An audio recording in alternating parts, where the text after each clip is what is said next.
केंद्रात लोकसभेत 272चा बहुमताचा आकडा गाठण्यासाठी तसेच नितीश कुमार आणि चंद्राबाबू यांच्यावरील अवलंबित्व कमी करण्यासाठी भाजपने जोरदार हालचाली सुरू केल्या आहेत. एकीकडे ममता बॅनर्जी यांच्या तृणमूल काँग्रेसच्या काही खासदारांनी एनडीएला पाठिंबा देण्याच्या चर्चांनी दिल्लीचं राजकारण तापले, तर दुसरीकडे याच घडामोडींचा थेट परिणाम महाराष्ट्रात दिसून येतोय. एकनाथ शिंदे यांच्या नेतृत्वाखालील गट आता उद्धव ठाकरे यांच्या शिवसेनेचे 7 खासदार फोडण्यासाठी ऑपरेशन टायगर पुन्हा एकदा अत्यंत वेगाने ऍक्टिव्ह करत आहे. आजच्या या व्हिडिओ रिपोर्टमध्ये आपण या पडद्यामागच्या घडामोडींचं राजकीय विश्लेषण करणार आहोत. हे जे 7 खासदार आहेत त्यांना काय ऑफर दिली जात आहे. समजा हे खासदार शिवसेनेपासून विभक्त झाले तर ते एकनाथ शिंदे यांच्या शिवसेनेप्रमाणे संसदेत वेगळा गट तयार करणार की भाजप पक्षामध्ये विलीनीकरण होणार आणि याचा राष्ट्रीय राजकारणाशी काय संबंध आहे. चला तर मग सविस्तर समजून घेऊया. नमस्कार, मी हर्षवर्धन मुसले, सकलममध्ये आपले स्वागत आहे. महाराष्ट्राच्या राजकारणात सध्या एका नव्या वादळाची चाहूल लागली आहे. ज्याप्रमाणे 1.5-2 वर्षापूर्वी ऑपरेशन लोटसने महाराष्ट्रात सत्तांतर घडवलं, तसंच आता दिल्लीच्या तख्तावर स्वतःची ताकद वाढवण्यासाठी ऑपरेशन टायगर सुरू झालं आहे. टार्गेट आहेत उद्धव ठाकरे गटाचे 9 पैकी 7 खासदार. शिवसेना उद्धव ठाकरे पक्षाचे 7 खासदार पक्षाला सोड चिठ्ठी देणार या संबंधीच्या बातम्या यापूर्वी देखील आल्या आहेत. पण पश्चिम बंगालमधील खासदारांच्या बंडानंतर शिवसेनेच्या खासदारांच्या चर्चेला पुन्हा जोर आला आहे. मग हे आताच अचानक का घडतंय? यामागे दिल्लीतील एक मोठी राजकीय खेळ आहे. तृणमूल काँग्रेसची एंट्री आणि शिंदेची कमी झालेली बार्गेनिंग पॉवर. या ऑपरेशन टायगरचं मूळ कारण महाराष्ट्रात नाही तर ते दिल्ली आणि पश्चिम बंगालमध्ये दडले. गेल्या काही दिवसात देशाच्या राजकारणात एक मोठी घडामोड घडली आहे. ममता बॅनर्जी यांच्या तृणमूल काँग्रेसच्या 19 ते 22 खासदारांनी एक वेगळा गट स्थापन करून एनडीएला पाठिंबा देण्याच्या हालचाली सुरू केल्याच्या चर्चा राजकीय वर्तुळात रंगल्या आहेत. भाजपला स्वतःच्या बळावर 272चा बहुमताचा आकडा गाठायचा आहे. जर तृणमूलचे 22 खासदार एनडीएत आले तर केंद्रातील एनडीएचा आणि विशेषतः भाजपचं संख्याबळ मोठ्या प्रमाणात वाढेल. पण याचा सर्वात मोठा फटका कोणाला बसला तर टीडीपीचे प्रमुख चंद्राबाबू नायडू आणि एकनाथ शिंदे यांना. तृणमूलच्या एंट्रीमुळे चंद्राबाबू नायडू आणि एकनाथ शिंदे यांची बार्गेनिंग पॉवर म्हणजेच केंद्राकडे मंत्रीपदे आणि निधी मागण्याची ताकद अचानक कमी झाली आहे. एनडीए आता त्यांच्यावर पूर्वीसारखी अवलंबून राहिलेली नाही आणि नेमकी हीच बार्गेनिंग पॉवर पुन्हा मिळवण्यासाठी एकनाथ शिंदेनी आपले खासदार वाढवण्याची रणनीती आखली आहे. काय आहे ऑपरेशन टायगर आणि 7च आकडा का? स्वतःचे वजन वाढवण्यासाठी एकनाथ शिंदेनी उद्धव ठाकरेंच्या शिवसेनेकडे मोर्चा वळवला आहे. 2024च्या लोकसभा निवडणुकीत उद्धव ठाकरे यांच्या पक्षाचे 9 खासदार विजयी झाले आहेत. आता प्रश्न पडतो की 7च खासदार का? येथे येतो पक्षांतर बंदी कायदा म्हणजेच अँटी डिफेक्शन लॉ. या कायद्यानुसार जर एखाद्या पक्षाच्या एकूण खासदारांपैकी 2/3 खासदारांनी गट स्थापन केला तर त्यांच्यावर अपात्रतेची कारवाई होत नाही. 9च्या 2/3 होतात 6.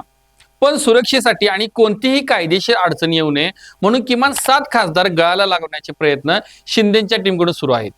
हे 7 खासदार फोडून त्यांना थेट शिंदे गटात सामावून घेण्याचा किंवा स्वतंत्र गट म्हणून एनडीएला पाठिंबा देण्याचा हा डाव आहे. पडद्यामागचे सूत्रधार आणि दिल्या जाणाऱ्या कथित ऑफर्स. हे ऑपरेशन अत्यंत गुप्तपणे राबवलं जात आहे. 7 जून रोजी दिल्लीत एकनाथ शिंदे आणि शिवसेना उद्धव ठाकरे गटाच्या 7 खासदारांची गुप्त बैठक पार पाडली अशी दबक्या आवाजात राजकीय वर्तुळात चर्चा आहे. तसेच एकनाथ शिंदे गेल्या 10-15 दिवसात तब्बल 3 वेळा दिल्लीला जाऊन आले आहेत. या ऑपरेशन टायगरची जबाबदारी मुख्यत्वे खासदार श्रीकांत शिंदे यांच्यावर सोपवण्यात आल्याची माहिती आहे. त्यांच्यासोबत माजी खासदार राहुल शेवाळे आणि मंत्री उदय सामंत यांची एक विशेष कोर टीम काम करत आहे. या नेत्यांचे सर्वच पक्षातील लोकांशी सलोख्याचे संबंध आहेत. या कथित ऑफर्स काय आहेत? खासदारांना फोडण्यासाठी मोठी आमिषे दाखवली जात असल्याचं बोललं जाते. एका खासदारला थेट केंद्रात कॅबिनेट मंत्रीपद तर दुसऱ्या एका खासदारला संसदीय समितीचे अध्यक्षपद देण्यात येण्याच्या कथित ऑफरची चर्चा चांगली जोर धरू लागली. आता नजर टाकाय रडारवर असलेले खासदार कोण आणि संशयाला जागा कुठे? उद्धव ठाकरेंचे जे 9 खासदार निवडून आले आहेत त्यांची नावे आधी पाहूया. अरविंद सावंत दक्षिण मुंबई, अनिल देसाई दक्षिण मध्य मुंबई, ओमराजे निंबाळकर धाराशिव, संजय देशमुख यवतमाळ वाशिम, नागेश पाटील आष्टीकर हिंगोली, संजय जाधव परभणी, राजाभाऊ वाजे नाशिक, भाऊसाहेब वाकचौरे शिर्डी आणि संजय दिना पाटील ईशान्य मुंबई. यापैकी काही खासदारांच्या नुकत्याच घडलेल्या हालचालींमुळे संशयाचे ढग दाटले आहेत. सर्वात चर्चित नाव असले भाऊसाहेब वाकचौरे यांच्याबद्दल पाहूया. काही दिवसांपूर्वी शिर्डीत ठाकरेंच्या पक्षाचा मेळावा झाला. त्याला वाकचौरे यांनी दांडी मारली. जेव्हा त्यांना ऑपरेशन टायगर बाबत विचारण्यात आलं तेव्हा त्यांनी मला काही भाष्य करायचं नाही, मला काहीच माहिती नाही असं म्हणत उत्तर देणं टाळलं. त्यानंतर चर्चेत असलेलं नाव म्हणजे संजय दिना पाटील. नुकतंच मुंबईमध्ये संजय दिना पाटील यांनी एकनाथ शिंदे यांच्यासोबत एकाच कारमधून प्रवास केला होता. यासोबत आणखी 2 नावे चर्चेत आहेत, ते म्हणजे नागेश आष्टीकर आणि संजय देशमुख. एप्रिल महिन्यात शिंदे गटाचे केंद्रीय मंत्री प्रतापराव जाधव यांनी आयोजित केलेल्या स्नेहभोजनाला या दोन्ही खासदारांनी हजेरी लावली होती. या सर्व घटना केवळ योगायोग आहेत की ऑपरेशन टायगरची पूर्वतयारी, हा खरा प्रश्न आहे. अर्थातच या चर्चांनंतर दोन्ही बाजूंकडून प्रतिक्रिया येण्यास सुरुवात झाली आहे. आधी पाहूया ठाकरे गटाची भूमिका. ठाकरे गटाचे नेते आणि माजी खासदार विनायक राऊत यांनी या सर्व अफवा असल्याचं म्हटलंय. त्यांच्या मते गद्दार गटाकडून जाणीवपूर्वक गेल्या 2 महिन्यापासून या वावड्या उठवल्या जात आहेत. ते पुढे म्हणाले की उद्धव ठाकरे यांनी नुकतीच सर्व खासदारांसोबत बैठक घेतली आहे.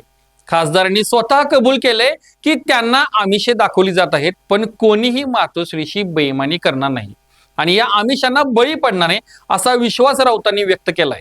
आता पाहूया शिंदे गटाची भूमिका. एकनाथ शिंदे यांनी या गुप्त बैठकीच्या चर्चा फेटाळून लावल्या आहेत. मी जे काही करतो ते मोकळेपणाने करतो, मी काहीही गुप्त करत नाही असे शिंदेंनी स्पष्ट केले. मंत्री उदय सामंत यांनीही ऑपरेशन टायगर केवळ मीडियाने दिलेले नाव असून असा कोणताही प्रयत्न सुरू नसल्याचा दावा केला आहे. मात्र जिथे धूर निघतो तिथे कुठेतरी आग लागलेली असते, हा राजकारणाचा नियम आहे. सध्या तरी ठाकरे गटाच्या खासदारांनी शिंदेची ऑफर नाकारल्याची माहिती राजकीय वर्तुळात आहे. त्यामुळे या ऑपरेशनचा वेग थोडा मंदावला आहे. पण राजकारणात कोणतीही गोष्ट कायमस्वरूपी नसते. भाजपला कोणत्याही परिस्थितीत 272चा जादुई आकडा गाठून स्वतःला स्थिर करायचा आहे, तर एकनाथ शिंदे यांना एनडीए मधील आपलं राजकीय वजन टिकून ठेवायचं आहे. त्यामुळे आज जरी खासदार उद्धव ठाकरेंसोबत खंबीरपणे उभे असल्याचे चित्र दिसत असले तरी येत्या काही दिवसात या पडद्यामागच्या हालचाली काय रंग दाखवतात हे पाहणे महत्त्वाचे ठरणार आहे. तुम्हाला काय वाटतं, खरोखरच ठाकरे गटाचे खासदार शिंदे गटात जातील का, की महाराष्ट्रात तिसरी शिवसेना निर्माण होईल? तुमच्या प्रतिक्रिया आम्हाला कमेंट बॉक्समध्ये नक्की कळवा. व्हिडिओ आवडला असेल लाईक करा, जास्तीत जास्त शेअर करा. भेटूया पुढच्या व्हिडिओमध्ये लवकरच. धन्यवाद. बाबा खूप बोर होतंय, काहीतरी नवीन फ्रेश ऑर्डर करा ना. माझ्याकडे एक सरप्राईज आहे. गोकुळचा आस्वाद परंपरेचा, गोकुळ आईस्क्रीम सोबती प्रत्येक क्षणाचा. गोकुळ आईस्क्रीम.